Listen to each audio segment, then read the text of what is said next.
আমরা কি মুসলমান? আমরা মুসলমান আলহামদুলিল্লাহ, আলহামদুলিল্লাহ। হ্যাঁ, আমরা মুসলমান যদি ফজরের নামাজ না পড়ে মুসলমান থাকা যায় তখন আমরা মুসলমান। যদি শুক্রবারে 8 দিনে 2 রাকাত নামাজ পড়ে থাকা যায় তাহলে আমরা মুসলমান। দিনে 17 রাকাত, সপ্তাহে 5-7-35 ওয়াক্ত পড়ে যদি মুসলিম হতে হয় আমরা ওই মুসলমান না। ওই ইসলাম অনেক কঠিন। একটু বাচ্চা কাচ্চাগুলোকে যদি একটু শান্ত হতে বলা যায়, তবে কেউ ধমক দেওয়ার দরকার না ওদেরকে। ছোট ভাই শোনো, তোমরা হ্যালো, ছোট ভাই তোমাদেরকে বলছি, এই ছোট ভাই তোমরা এইভাবে চিল্লাচিল্লি করিও না, কেমন? তোমরা খেলাধুলা করো, সমস্যা নেই। একটু ওই যে অবশ্য তোমাদের জন্য এই দাওয়াত কতটুকু কাজে আসবে, তোমাদের মুরব্বীদেরই তো কাজে আসবে বলে মনে হয় না। তোমরা তো এখনো কথাই বোঝো না, ছোট মানুষ, 8-10 বছর বয়স। তোমাদের উপর এখনো নামাজও ফরজ হয়নি, তোমাদেরকে কি নসিহত করবো বলো? 60 বছরের মানুষই মসজিদে আসে না।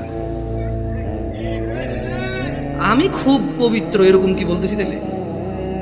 না, বলবে যে উনি তো এমন ভাবে কথা বলতেছে মনে হয় জান্নাতের সার্টিফিকেট নিয়ে আসছে। না, আমাকে এখানে আপনারা নিয়ে আসছেন কথা বলার জন্য। আর আমার কথা বলার আন্দাজ হচ্ছে যে সামনে যারা আছে তাদেরকে নিয়ে কথা বলবো।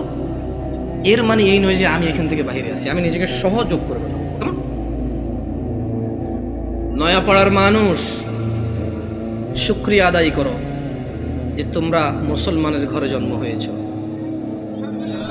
আলহামদুলিল্লাহ। আজকে এখানে যেই ন্যায় এবং অন্যায়ের বিষয় আলোচনা হবে তা প্রত্যেকটা মানুষের জন্য প্রয়োজনীয়, অত্যন্ত জরুরি। কিন্তু তোমরা মুসলিমের ঘরে হওয়ার কারণে চিন্তা করেছো আমরা মুসলমান ওয়াজে যাব, যে অন্য কোনো ধর্মের কারো ঘরে হয়েছে সেখানে আজকে আসেনি। তোমরা শুকরিয়া আদায় করো যে তোমরা মুসলিম হয়েছো, তোমাদের এই মন মানসিকতা হয়েছে এখানে এসেছো। নয়াপাড়ার মানুষ, তোমরা কি মুসলমান হয়ে মরতে চাও? একটা পরামর্শ দিবে, শুনবে? দেখো, আমার এখনো দাড়ি পাকে নাই, আমার জুব্বও বেশি ঢিলে ঢালা না, যেহেতু আমি চিকন চাকন মানুষ, বেশি ঢোলা ঢালা জিব্বা পড়তে হয় নাই আমার। বয়সটা খুব বেশি, তবে মরার বয়স হয়ে গেছে আলহামদুলিল্লাহ। যেদিন যে জন্ম নেই ওই দিন তার মরার বয়স হয়ে গেছে। মানে যে বাচ্চা এই মাত্র ভূমিষ্ঠ হলো জীবিত, তার মরার বয়স হয়ে গেছে, বুঝছে না? বুঝে নাই? সেই হিসেবে আমারও মরার বয়স হয়ে গেছে, কম হয়নি বয়স। তবে একেবারেই মুরব্বী বয়স এখনো হয়নি, হয়েছে? যদি কেউ তোমাদেরকে বলে তোমরা শুধু শুক্রবারের নামাজ আদায় করে মুসলিম হয়ে আল্লাহর সামনে দাঁড়ানোর পরে আল্লাহ এটা গ্রহণ করবে, সে তোমাকে ভুল শিক্ষা দিছে। আমি মানুষ, বয়সে কম হতে পারি, শারীরিকভাবে অত উঁচা লম্বা নই আমি। আল্লাহ আমাকে যেরকম করেছে অনেক সুন্দর করেছেন আলহামদুলিল্লাহ। আমি আমার কদ কাঠি নিয়ে সন্তুষ্ট আছি আলহামদুলিল্লাহ। ও নয়াপাড়ার মানুষ, মহিলা এবং পুরুষ, এই পৃথিবীর সকল মুহাদ্দিস, মুফাসসির, মুআল্লিম, হাকিম, আল্লামা, হাজি, মুন্সি, গাজী, হুজুর, শায়খ সব যদি এক জায়গায় করো আর যদি ফতোয়া নাও শুধু জুমা পড়ি মুসলিম, ওই ফতোয়া ভুল। আমি ফতোয়া দেই না এটা ঠিক, তবে ওই ফতোয়া ভুল, এটা আমি ক্লেম করতেছি, এটা আমি নিজস্ব দায়ভার নিয়ে বলতেছি। কারণ রাসূলুল্লাহ সাল্লাল্লাহু আলাইহি ওয়াসাল্লাম বলেছে, নিশ্চয়ই কুফরি এবং শিরকি আর ঈমানের মধ্যে পার্থক্য হচ্ছে নামাজ। যে নামাজ আদায় করে সে মুমিন, যে নামাজ আদায় করে না সে শিরক করলো, কুফরি করলো, সে জুলুম করলো। তো নামাজ কি শুধু শুক্রবারে মুসলমানদের প্রতি? নামাজ দিনে 5 ওয়াক্ত। মুরব্বী, এই কেউ ক্যামেরা ঘুরানোর দরকার নাই। ইউটিউবাররা একটু বেশি টাকা পয়সা কামানোর জন্য মানুষের ইজ্জত সম্মানের চিন্তা করে না, যেমনি সামনে থাকে। মুরব্বী, জোহরের নামাজ কয় রাকাত? আপনি জোহরের নামাজ কয় রাকাত? বসেন, সমস্যা নেই। জোহরের নামাজ কয় রাকাত? 12 রাকাত। জোহরের নামাজ কত রাকাত পেলাম আমরা? আসর নামাজ 4 রাকাত। মাগরিব 7 না 5? বুঝে দেখেন, 5। দেখ, আমার এলাকায় 7 চলে। না আমি বুঝাই দিব কেমনে? এই আপনার বিরক্ত হচ্ছে না তো?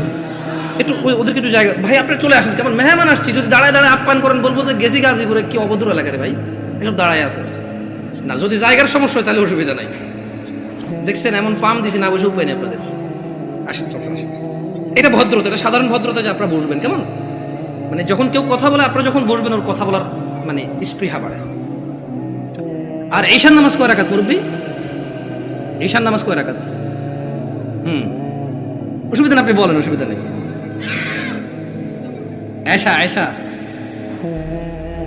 এশার নামাজ কয় রাকাত? এশা এশা সালাতুল ইশা, ঈশার নামাজ কয় রাকাত? আরে আমাদের এদিকে তো 15 চলে, আপনাদের কত? 9। দেখছেন, মনে কিছু করেন না। আমি আজকে বক্তব্য দিচ্ছি এখানে আল্লাহর কসম, আমার এই সময় থেকে আমি যে কথাগুলো বলবো আগামী 5 মিনিট, আমি শুধু বেনামাজিকে উদ্দেশ্য করে বলবো। কাকে উদ্দেশ্য করে বলবো? নামাজিরা নিজের উপরে নিয়েন না।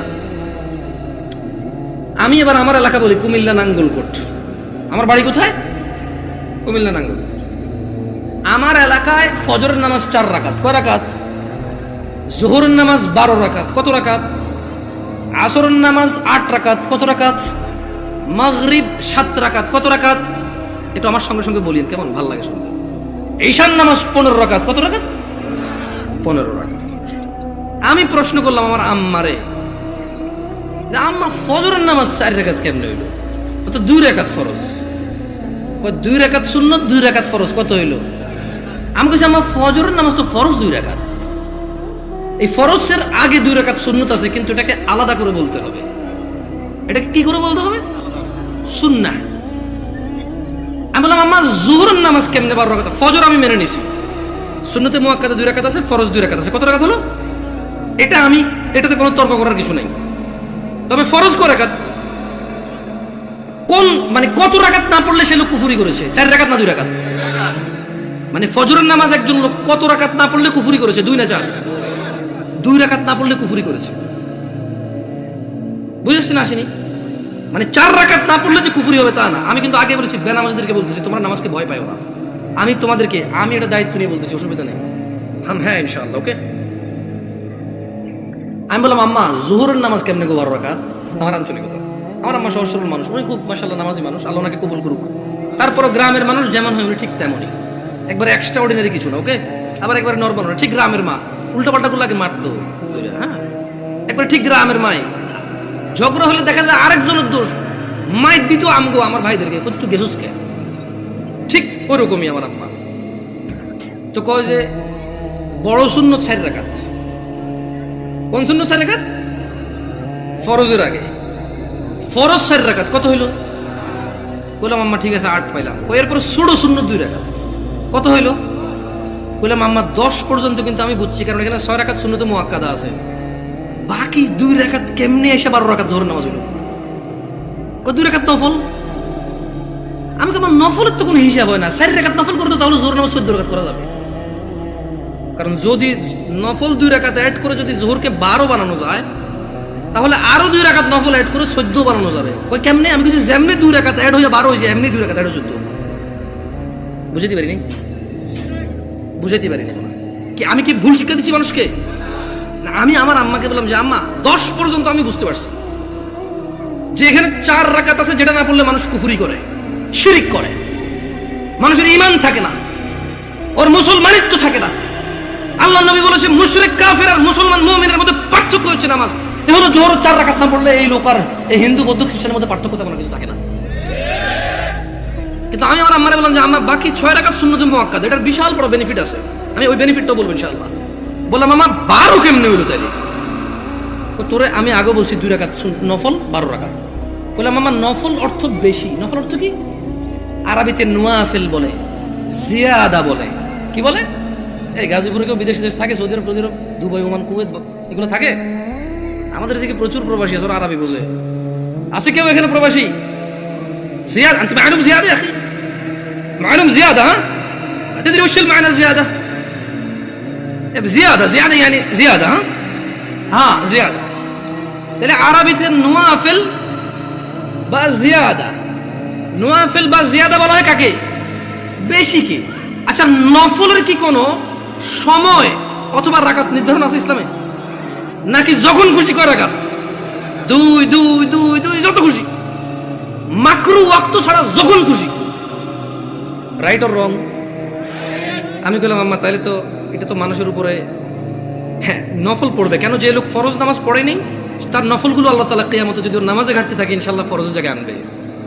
আমরা জানি এটা, আমরা এটা মানুষকে বলবো, কিন্তু আমরা জিনিস যেটা যা ওটাকে তাই বলবো। আমরা প্রত্যেকটা জিনিস স্পেসিফিক করব আর প্রত্যেকটা জিনিসের বেনিফিট আমরা বলবো, ঠিক আছে না? আমি বললাম আম্মা যে নিয়মে 2 রাকাত নফলকে আপনি যোহর কইছেন, ঠিক ওই একই নিয়মে 4 রাকাতকে যোহর বলা যাবে, 6 রাকাতকেও যোহর বলা যাবে। কারণ আপনি যদি বলেন যে 4 রাকাত নফল করে কেমনে যোহর সহ্য হবো, তাহলে আপনি আমারে বুঝাই দিতে হবে কেমনে 2 রাকাত নফল হয়ে যোহর বার হইল। বুঝাইতে পারছি? আমি তো আম্মা আপনি তো বুঝাইতে পারবেন না, কারণ নফলের তো কোনো মানে ফরজের সাথে অ্যাটাচ করা যাবে না। নফল খাস কিছু না, মানে নফল যেমন ফরজ জোর আমরা দুপুরে পড়ি, আসর আমরা সূর্য হেলান দিলে পড়ি, মাগরিব সূর্য অস্তে পড়ি, রাতে আমরা ঈশা পড়ি, সূর্য উদয় আমরা ফজর পড়ি, সকালবেলা সূর্য উদয়ের আগে। তো নফলের তো কোনো টাইম নাই, যখন খুশি পড়বে মাকরু সময় ছাড়া। আচ্ছা কি আপনারা বিরক্ত হচ্ছেন নাকি? এবারে আসি আমার এলাকার ঈশার নামাজ 15 রাকাত কেমনে। আগে একটু আপনাদের গাজীপুরের 9 রাকাত কেমনে এটাই শুনি। এই আমি কি বিভ্রান্ত করতেছি জাতিকে? আমি আগেই বলছি আমার কথাগুলো বেনামাজের জন্য। কার জন্য? বেনামাজি। আমি বলবো সবকিছু ব্যাখ্যা দিচ্ছি ইনশাআল্লাহ। গাজীপুরের 9 রাকাত কেমনে কে ব্যাখ্যা দিব? আমি তো জানি না 9 রাকাত। আপনি পারবেন কোন 9 কেমনে এটা কোন আগে পরে আমি 15 কেমনে ওটা করব? 4 ফরজ, সুন্নতে মুআক্কাদা 2, তাহলে 6 হলো। হ্যাঁ, ভিতরে 3 রাকাত 9 রাকাত। মাশাআল্লাহ ভালো। যোহরটা 12 কেমনে? ওই নফল 200 ঠিক না? তো ঈশা নফল আনলেন না যে? আমার এলাকায় ভাই এই 2 নাম্বারই করে নাই। যোহর নফল 2 আনছে, ঈশাও 2 আনছে। ওরা মানে কোন নামাজকে কি করে নাই। না না না, আমি কি ওদেরকে মজা করতেছি? আমরা নামাজ পড়তাম না, এই মানুষগুলো আল্লাহ ওদেরকে বেহেশত নসিব করুক, ওরা প্রত্যেকটা নামাজের সাথে আমাদেরকে নফল নামাজ পড়তে উদ্বুদ্ধ করেছে। ওরা চিন্তা করেছে যে যদি 2 রাকাত পড়তে বলি, এই অনেক বছর থেকে নামাজ পড়ে না, ইনশাআল্লাহ এর কবরের তলায় ঘাটতি হবে, ঘাটতিটা পূরণ করবে ইনশাআল্লাহ। ওই নেক নিয়তে কিন্তু বলছে। শোনেন, আমি বুঝি না তা না, কিন্তু ভুল বুঝিয়ে না, মানে আমি আগে বলছি, বাট আমি চাচ্ছি যারা নামাজ পড়ে না ওরা তো ভয় পেয়ে যায় 15 শুনলে। আমি বুঝাতে পারছি না, পারি নাই।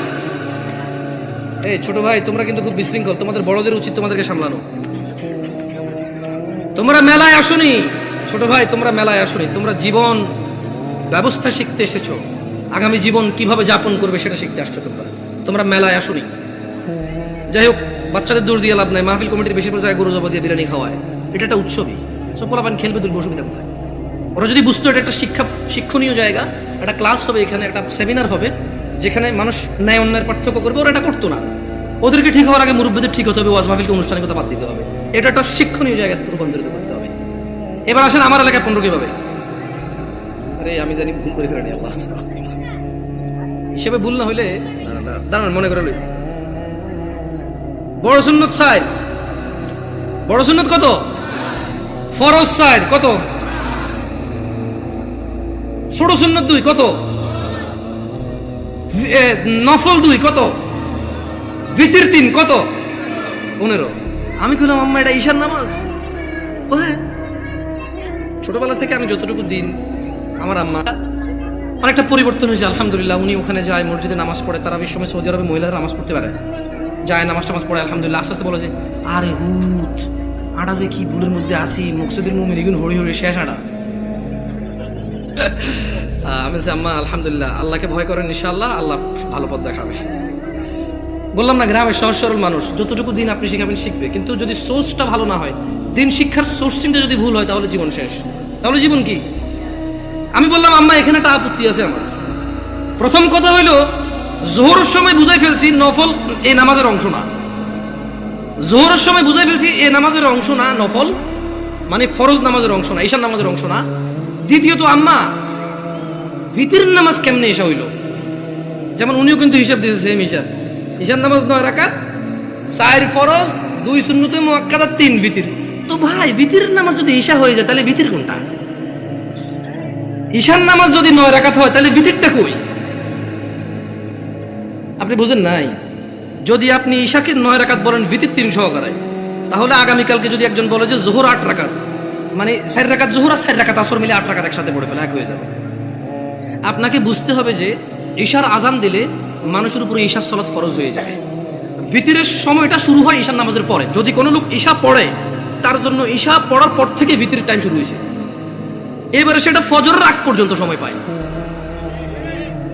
কি ভুল ব্যাখ্যা দেই নেই তো মুরব্বী? আমি বলে দিচ্ছি, না বুঝলে অসুবিধা নাই, ভুল বুঝিয়েন না।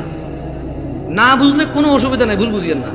তাহলে ভিতরের নামাজ ঈশার নামাজের সাথে কেন সম্পৃক্ত হলো? কারণ ঈশার নামাজ না হইলে ভিতরের সময় আসে না, ভিতরের সময় শুরু হয় না। বুঝতে পারছেন না পারেন নাই? ধরেন একজন লোক রাত 11টা বাজে, সে এখনো ঈশা পড়ায় নাই, সে কি ভিতর পড়বে? তাহলে সে ঈশা পড়ার পরে তার ভিতর স্টার্ট। তাহলে আপনি যদি এই যুবককে বলেন ঈশার নামাজ 15 রাকাত, গাজীপুরে বুঝছি একটু মায়া দয়া করে 9 রাকাত পেয়েছেন, তারপরে তো বলবেন পড়ে বলে মনে হয় না। একজন রিক্সা ড্রাইভার যদি চিন্তা করে 2 মিনিট করে তো 30 মিনিট। আমার এলাকার কথা বলতেছি। শোনো তোমরা যারা দরিদ্র এবং ধনী, যারা তোমরা সালাত আদায় করো না, নয়াপাড়ার মানুষ তোমাদের নবী মুস্তাফা সাল্লাল্লাহু আলাইহি ওয়াসাল্লাম মৃত্যু সজ্জায় বারবার উঠে বলেছে সালাহ সালাহ সালাহ, নামাজ নামাজ নামাজ। এই নামাজ তোমরা যারা আদায় করো না, তোমরা জেনে রাখো নয়াপাড়ার মানুষ, ও নয়াপাড়ার মহিলা ও পুরুষরা, ধনী দরিদ্র, সুস্থ অসুস্থ, তোমরা যেই হও না কেন, তোমাদের উপর তোমাদের রব দিনে 17 রাকাত নামাজ ফরজ করেছে। তোমাদের মধ্যে যে কোনো ব্যক্তি দিনে, পুরা দিনে সকাল থেকে রাত পর্যন্ত এই 17 রাকাত নামাজ আদায় করবে না, যে সে তার রবের সাথে কুফরি করেছে, রবকে অস্বীকার করেছে। ক্ষমা চাও তোমাদের রবের কাছে। আজকের এই মাহফিল তোমাদের জীবনের নামাজ ত্যাগের ইতির দিন হোক।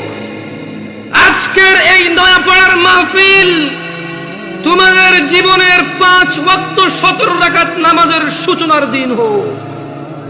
ও নয়াপাড়ার মানুষ, তোমরা যারা দিনে 5 ওয়াক্ত 17 রাকাত ফরজ আদায় করো, এই 17 রাকাতের সাথে তোমরা যারা ফজরে 2 রাকাত সুন্নত, জোহরে 6 রাকাত সুন্নত, মাগরিবে 2 রাকাত সুন্নত, ইশায় 2 রাকাত সুন্নত, তোমরা যারা পুরো দিনে মাত্র 12 রাকাত সুন্নতে মুআক্কাদা পড়ো, খুশি হয়ে যাও। তোমাদের মুস্তাফা সাল্লাল্লাহু আলাইহি ওয়াসাল্লাম, তোমাদের ভালোবাসার নবী বলেছে, যে ব্যক্তি দিনে 12 রাকাত সুন্নতে মুআক্কাদা আদায় করবে, তার জন্য আল্লাহ প্রতিদিন জান্নাতে একটা ঘর বানাবে। ও নয়াপাড়ার মানুষ, কি মিস করতেছো? নয়াপাড়ার মানুষ, তোমাদের রাসূল প্যারে হাবিব সাল্লাল্লাহু আলাইহি ওয়াসাল্লাম বলছেন, ফজরের 2 রাকাত সুন্নত এ পুরো দুনিয়া আর দুনিয়াতে যা কিছু আছে সব কিছুর চাইতে উত্তম। তাহলে যে 2 রাকাত সুন্নত পৃথিবীর চাইতে উত্তম, ওই 2 রাকাতের সুন্নতের পরে যে 2 রাকাত ফরজ রয়েছে, এই ফরজের আল্লাহু আকবার কি দিয়ে মিটাবা? এই ফরজের সামি আল্লাহু লিমান হামিদা কি দিয়ে মিটাবা?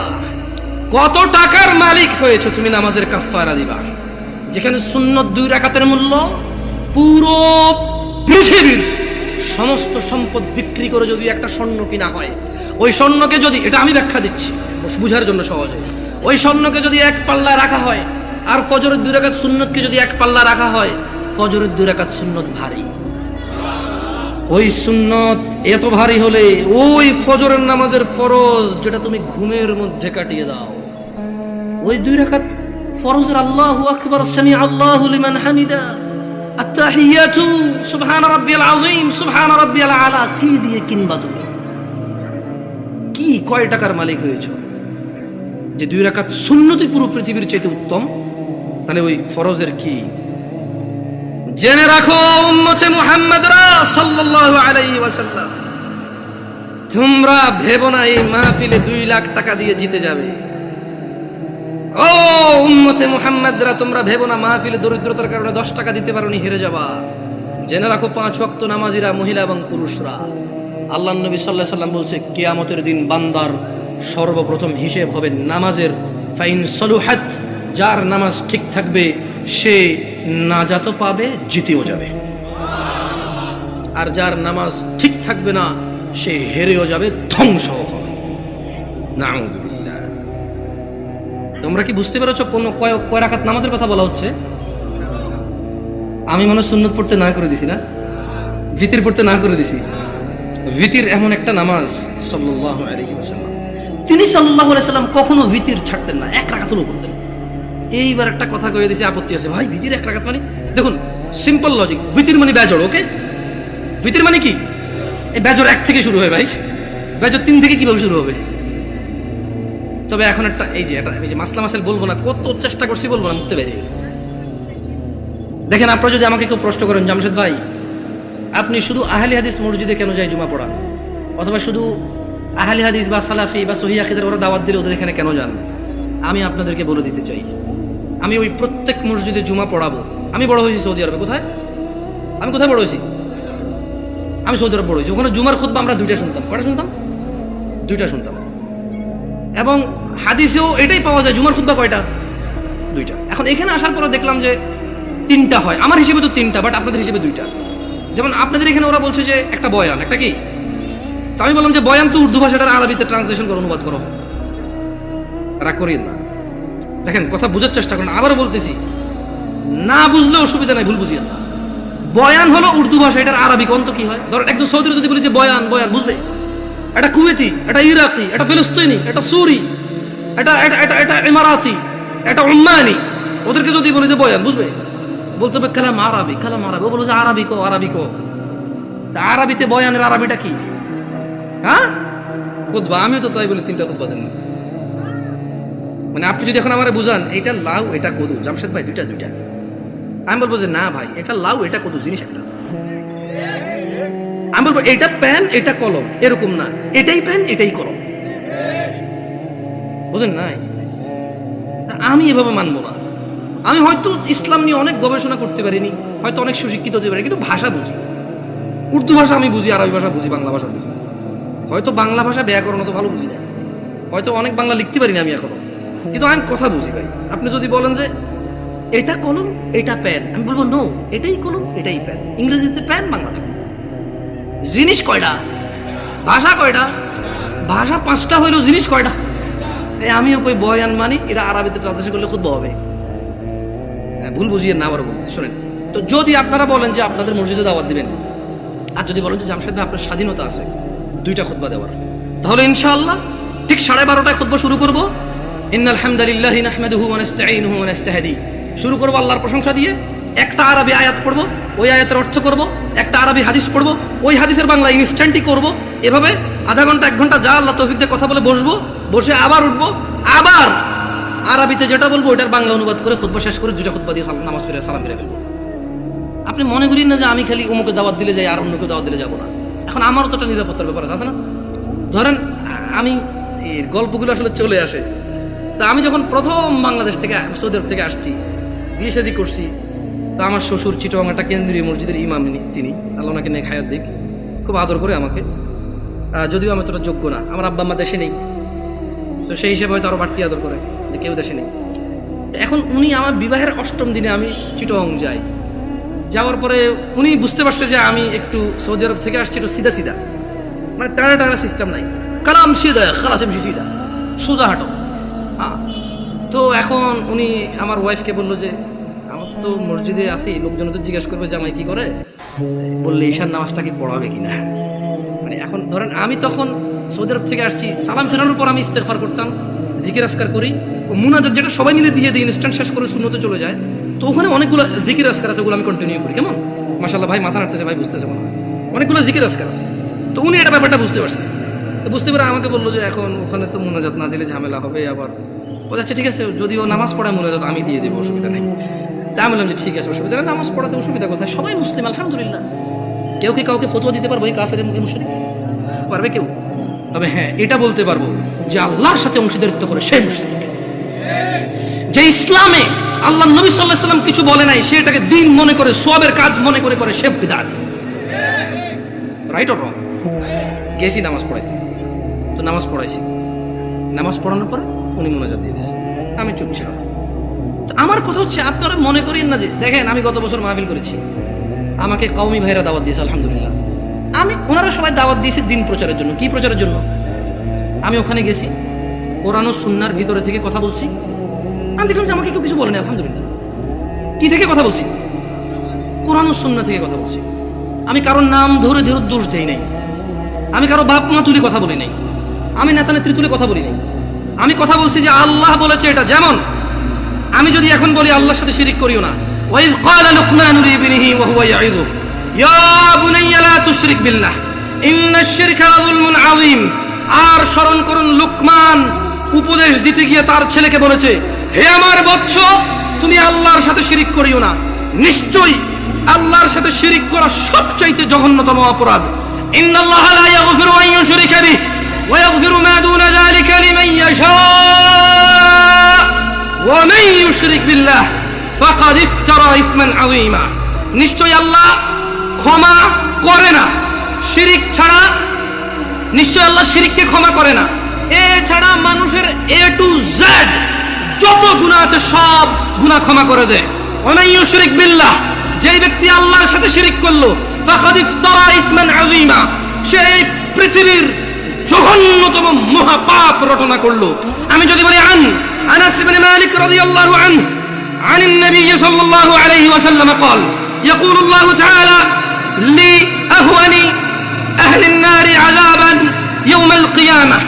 আমি যদি এখন বলি যে আল্লাহ তাআলা বলেছে তিনি শিরকের গুনাহ ছাড়া সব গুনাহ ক্ষমা করে দেবে, শুধু শিরকের গুনাহ ক্ষমা করবে না, যে ব্যক্তি শিরিক করবে সে পৃথিবীর সবচেয়ে বড় পাপ রটনা করলো। এতে কওমি, দেওবন্দি, সুন্নি কারো অসুবিধা আছে? আমি আমার মাহফিল এভাবে করেছি। আমি এটাও ডিক্লারেশন করেছি, আমি গোপন করিনি। আমি বলেছি আল্লাহর ঘর ছাড়া ইবাদতের কোনো ঘর নেই। আমি কারো নাম ধরিনি, আমি ধরতেও চাই না। তোমরা যারা অপছন্দ করো, তোমাদের ব্যাপার, তোমাদের পছন্দের যায় আসে না। 70 বছর 60 বছর, আরে আজকে এখনো 30 বছর হয় নাই। 30 বছর হবে কিনা এটাই তো জানি না, বয়স কত পর্যন্ত যাবে। তোমার ঘৃণায় কি আসে আর তোমার ভালোবাসায় কি আসে? আল হুব্বু লিল্লাহ ওয়াল বুগদু লিল্লাহ। ভালোবাসা আল্লাহর জন্য, ঘৃণা কার জন্য? আল্লাহর জন্য। এই দেশের মাটিতে আমি অতদিন মাহফিল করব যতদিন আমি সবার কাছে গিয়ে মাহফিল করতে পারি। আমি গত বছর মাহফিল করেছি, সব মাহফিল আমার আগে পীরজাদারা করেছে। মানে আমার আগে যিনি বক্তা ছিল তিনি পীরজাদা, কোনো পীরের সন্তান, উনি মাহফিল করেছে। এরপর আমি উঠেছি, আমি আমার মাহফিল করেছি, আলহামদুলিল্লাহ। যখন বলেছে মুনাজাত দেন, আমি দোয়া করে দিয়েছি। এরপরে বলেছে মুনাজাত দেন, ওরা বুঝতে পারেনি যে আমি দোয়া করেছি। তো আমি বলেছি যে মুরব্বী একজন কাউকে দিয়ে আপনারা দেখেন। আমি আসলে আমি সিম্পল কথা বলে দেখেন, দোয়া কি? দোয়া মানে মানুষ তার নিজের চাহিদা, সুবিধা অসুবিধা কার কাছে বলবে? এবং আল্লাহর কাছে সুবিধা বেশি পাওয়ার জন্য বলবে, যে অসুবিধাগুলো রয়েছে সেগুলো থেকে পরিত্রাণের জন্য আল্লাহকে বলবে। এটাই দোয়া। বুঝতে পেরেছি? এটাই দোয়া। তো আমি দোয়া করি সব জায়গায়। হয়তো বাংলাদেশের প্রচলিত অনেক সিস্টেম নিয়ম আমি জানি না, আর যদি আমাকে এগুলো আপনি বুঝাইতে হয় কোরআন সুন্নাহ দিয়ে বুঝাই দিলে আমি করবো ইনশাআল্লাহ।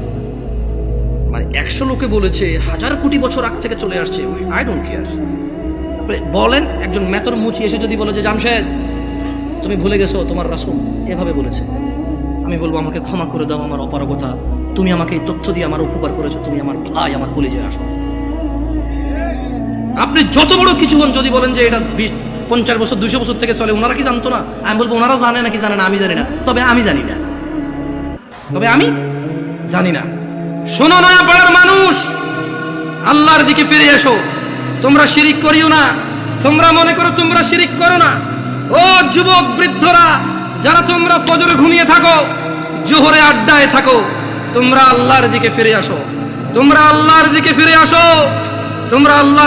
আসো। আল্লাহ ছাড়া তোমাদের কোনো নিরাপত্তা দানকারী নেই। মুহাম্মদ সাল্লাল্লাহু আলাইহি ওয়াসাল্লামের অনুসরণেই তোমাদের সফলতা। আল্লাহ তাআলা বলছেন, মান ইউতি'র রাসূল ফাকাদ আতা আল্লাহ। যে রাসূলের অনুসরণ করলো সে আল্লাহর ইবাদত করলো। ওয়া মান তাওয়াল্লা, আর যেই ব্যক্তি এটা থেকে মুখ ফিরে নিল, ফামা আরসালনাকা আলাইহিম হাফিযা। ও মুহাম্মদ সাল্লাল্লাহু আলাইহি ওয়াসাল্লাম, যেই ব্যক্তি আপনার দাওয়াত থেকে সরে গেছে তার প্রতি আপনাকে আমি পাহারাদার হিসেবে পাঠাইনি, যা খুশি করতে দেন। ইন্না হাযিহি তাযকিরা, এই কুরআনুল কারীম হচ্ছে আল্লাহর উপদেশ। ফামান শাআ ইত্তাখাযা ইলা রাব্বিহি সাবিলা, এদের মধ্যে যে দাম্ভিকতা করে করুক, এদের মধ্যে যে অস্বীকৃতি করে করুক, এদের মধ্যে যার যা খুশি করুক, ফামান শাআ ইত্তাখাযা ইলা রাব্বিহি সাবিলা। এই কোরআনুল কারীম, এই হাদিস, এগুলো হচ্ছে আল্লাহর পক্ষ থেকে উপদেশ। যার খুশি সে মেনে নিয়ে জীবন গঠন করবে, যার খুশি সে মানবে না, মরে গিয়ে জাহান্নামে নিক্ষিপ্ত হবে। জেনে নাও নয়াপাড়ার মানুষ, তোমাদের রব বলছে রাসূল সাল্লাল্লাহু আলাইহি সাল্লামের অনুসরণে রয়েছে সফলতা।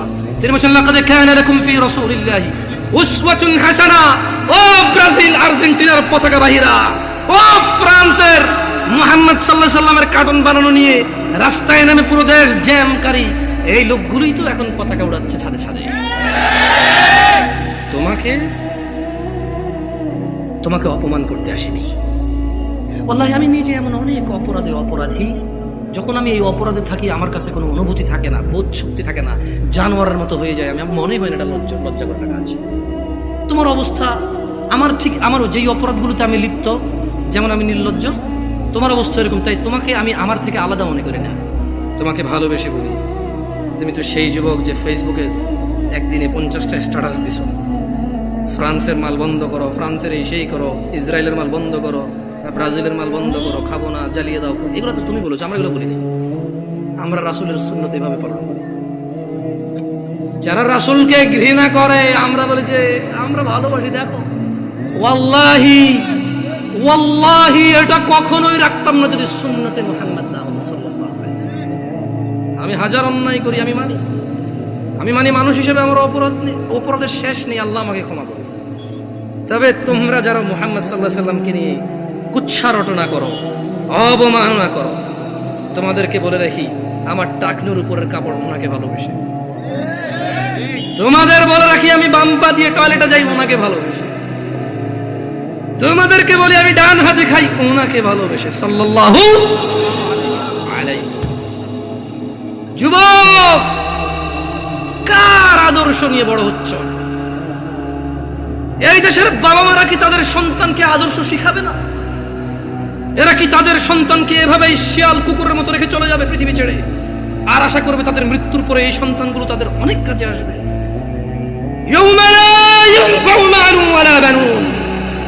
আল্লাহ বলছে সেদিন কাজে আসবে না সন্তান ও সম্পদ।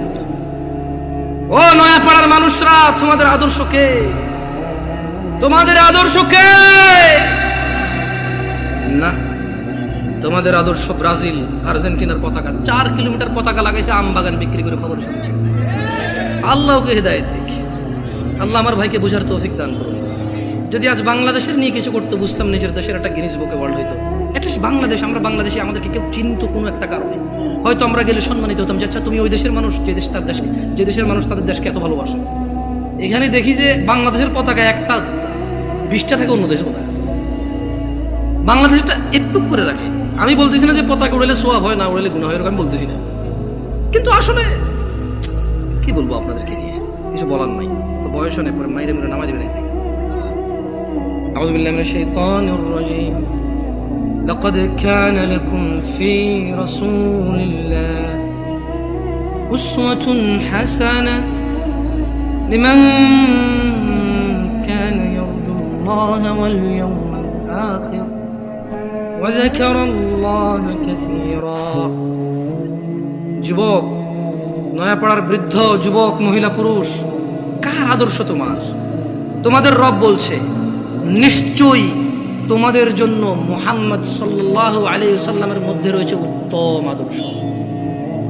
তাহলে আদর্শ কারটা উত্তম?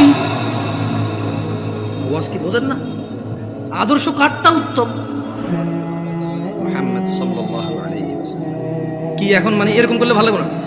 ঠিক না, এবার দরকার নাই তো করার। আপনি ঠিক বেঠিক বললে আমার কাজ কি এখানে এসে? আর শুনেন, আমি কিন্তু সুবহানাল্লাহ বলেন, আলহামদুলিল্লাহ বলেন, এভাবে বলি না। মনে রাখবেন, ওয়াজের মাঠে যদি আপনি ভালো কিছু শুনেন, যেটা মনে করেন যে আপনার জন্য সুসংবাদ, সুবহানাল্লাহ বলবেন, আলহামদুলিল্লাহ বলবেন। যদি দেখেন যে একটা অন্যায়ের শাস্তির ব্যাপারে বলা আছে, যদি আপনি অন্যায়কারী হন, সঙ্গে সঙ্গে বলবেন আউযুবিল্লাহ, নাউযুবিল্লাহ, আস্তাগফিরুল্লাহ, এগুলো বলবেন। সঙ্গে সঙ্গে অনুভূতিটা প্রকাশ করবেন যে আল্লাহ আপনি আমাকে মাফ করুন, আমি তো এই অপরাধ। যদি দেখেন যে জান্নাতের কিছু, আল্লাহর উদারতা আপনার সামনে বয়ান হয়, সঙ্গে সঙ্গে বলবেন আলহামদুলিল্লাহ। কি বলবেন? এগুলা আলহামদুলিল্লাহ বলেন। এভাবে কেন শিখিয়ে দিতে হবে আপনাকে? বলেন, গত 50 বছর থেকে বয়স শুনেন, এখনো যদি শিখিয়ে দেওয়া লাগে আলহামদুলিল্লাহ বলেন, হয় তাহলে আজকে এই বছর বলবো বলেন আলহামদুলিল্লাহ, আপনি বলবেন আলহামদুলিল্লাহ। আগামী বছর এসে আরেকজন বলবে সুবহানাল্লাহ বলেন, আপনি বলবেন সুবহানাল্লাহ। দরকার আছে নিজেরটা নিজে বলে ফেলবেন, কেমন? শুনুন, আচ্ছা এখানে চরমনের লোক আছে, আমি দেখতে পাচ্ছি, আমি টুপি দেখে বুঝতেছি আট্রসির লোক আছে, না অসুবিধা কোথায়? বাংলাদেশে কিছু আইডেন্টিটি ক্রিয়েট হয়েছে, প্রত্যেকে তার আইডেন্টিটি বোঝানোর জন্য যে ভাই দেখো এটা আমার আকিদা, এটা আমার বিশ্বাস, এটা আমার মানহাজ। সো তুমি আমার সাথে কথা বললে সেই হিসাবে কথা বলো। সো এটাতে কিন্তু সহজ, অ্যাটলিস্ট আমরা বুঝতে পারি যে এখানে আমরা ভ্রাতৃত্ববোধ বজায় রাখবো, যতটা আমরা সত্য বলবো, যতটা সহনশীল হয়ে বলা যায় আলহামদুলিল্লাহ, ঠিক আছে? তবে আমরা মিথ্যা বলবো না, আমরা কৌশলের নামে অপপ্রচার করবো না, ঠিক আছে না? এখানে আট্রসি, মাইজ ভান্ডার, ফুরফুরা, চরমনাই কোনো দলই করে না এমন লোক আছে না? নাই। সবার উদ্দেশ্যে একটা কথা বলি, আপনাদেরকে একটা আয়াত পড়ে শোনাবো, আপনারা কি এটা মানবেন? কোরআনের আয়াত কিন্তু মানতে হবে কিন্তু, ঠিক আছে? পড়ে শোনাই তো। আউযু বিল্লাহি মিনাশ শাইতানির রাজীম। ওয়ামা আতাকুমুর রাসূলু ফাখুযুহু ওয়ামা আতাকুমুর রাসূলু ফাখুযুহু ওয়ামা আতাকুমুর রাসূল ওয়ামা আতাকুমুর রাসূলু ফাখুযুহু। আল্লাহ বলছেন যে আমার নবী, আমার রাসূল যা কিছু দেয় ফাখুযু, নিয়ে নাও। নিবেন? তাহলে ছাড়তে হবে কি? আল্লাহ বলছেন পরবর্তী অংশে আয়াতের, ওয়ামা নাহাকুম আনহু ফান্তাহু। আজকে ওয়াদা নেওয়ার দরকার নেই, পরে আবার ঝামেলা, অসুবিধা নেই ভাই। হ্যালো কিছু বলিয়েন না, কারণ বাচ্চা মানুষ, আস্তে আস্তে বেশি কিছু বলিয়েন না, বাচ্চা ছোট পোলাপান মানুষ। শুনুন, এরা আজকে আসতেছে, যদি এরা এখানে না আসে আগামীতে কারো পাওয়াই যাবে না। অলরেডি আপনাদেরকে বিরিয়ানি দিয়ে আনে, সিন্নি দিয়ে আনে, পিন্নি দিয়ে আনে, জিলাপি দিয়ে আনে। এই পোলাপান যদি ওয়াজের আশেপাশে না আসে, ওদেরকে টাকা পয়সা দিয়ে আনতে পারবেন না। এখন তো বিরিয়ানি দেন, কেন? ভুল বলছি নাকি? ভুল বলছি? পিন্নি, সিন্নি, বিরিয়ানি, খেজুরি, পোলাও, কুরমা, ভাই এটি তো অনেক পুরান হয়ে গেছে জিলাপি ভাই। এই জিনিস এখন আর খাইতে পাবলিক ওয়াজে আসে না। অমুক ওয়াজে যাবি, দৌড় না, কেন? ওর শুধু জিলাপি খাওয়ায়। চল অমুক জায়গায় যাবি, কেন? আরে মুখ একটা জব দিছে, গরু একটা, মহিষটা জব দিছে, চল খাই আসি পাঠ করে। এরপর আবার পোলাবেন ওয়াজ তো শোনা যায়, বলবো যে দোস্ত আমি 3 প্যাকেট লইছি, বুঝছস? 3 প্যাকেট। আরে ভাই ও বুঝে না, আমি এখান থেকে 1 প্যাকেট, ওখান থেকে 1 প্যাকেট লইছি। ওয়াজ হয়ে গেছে এটা। তো এই পোলাবানগুলো ঘুরঘুর করতেছে, ঘুরঘুর করতে দেন। তবে ছোট ভাই তোমাদেরকে ভাইয়া অনুরোধ করি, তোমরা দৌড়াদৌড়ি করলে একটু বাইরের দিকে করো, কারণ তোমাদের শব্দ আসে, একটু ভাইয়া কনসেন্ট্রেটটা নষ্ট হয়ে যায়, হ্যাঁ, মনোযোগ দিতে পারি না। তো তোমরা আমার ছোট ভাই, তোমাদেরকে অনুরোধ করলাম, তোমরা খেলাধুলা করো, দৌড়াদৌড়ি করো, একটু শব্দ যত কম করে করা যায় সর্বোচ্চ চেষ্টা করো। বাকি ওদেরকে কেউ কিছু বলবেন না, কেমন? তাহলে একটা আয়াতের কথা বলেছিলাম, আপনারা নেবেন, বলেন তো আয়াতের অংশ মানবেন কিনা? ওয়ামা নাহাকুম আনহু ফান্তাহু। মুহাম্মদ সাল্লাল্লাহু আলাইহি সাল্লাম যা ইসলামের নামে দেয় নাই তা ছেড়ে দাও, ছেড়ে দিবেন? চরমনাই হন, আট্রসি হন, মাইজ ভান্ডার হন, ফুরফুরা হন, হানাফি, শাফি, মালাকি, সুফি, চিশতি, সাবরি, তরিকত, হাকিকত, মারিফত, যেটাই হন, এই আয়াতটা মানবেন?